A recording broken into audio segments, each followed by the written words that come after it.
We have extended invites to a large number of nations, and so far we have got responses from over 55 countries who have expressed their willingness to attend all the three events. A very large number of navies are also participating through high-level delegations in addition to sending their ships. But as you are aware, we've still got 4 months to go.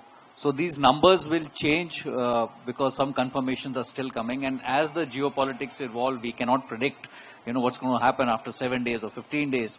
So there is going to be a change in the numbers. So I'll not be able to tell you exactly how many, navies or the countries have confirmed. But definitely we are expecting more than 55, as brought out in the presentation also. And yes, both the United States as well as Russia are participating. They have indicated that they will be sending their ships. And we are also expecting some aircrafts, maybe, but it's still work in progress, as I brought out.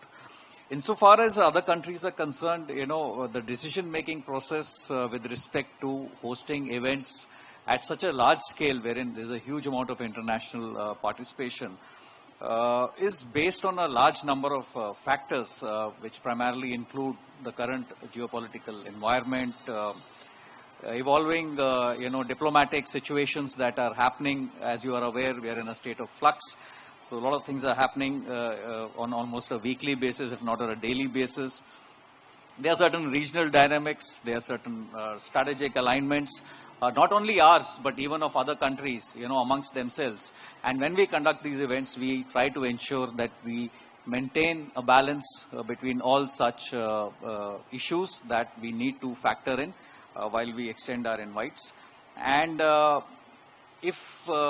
while not all countries may be included in every forum, but this is not an indication of their standing in the international,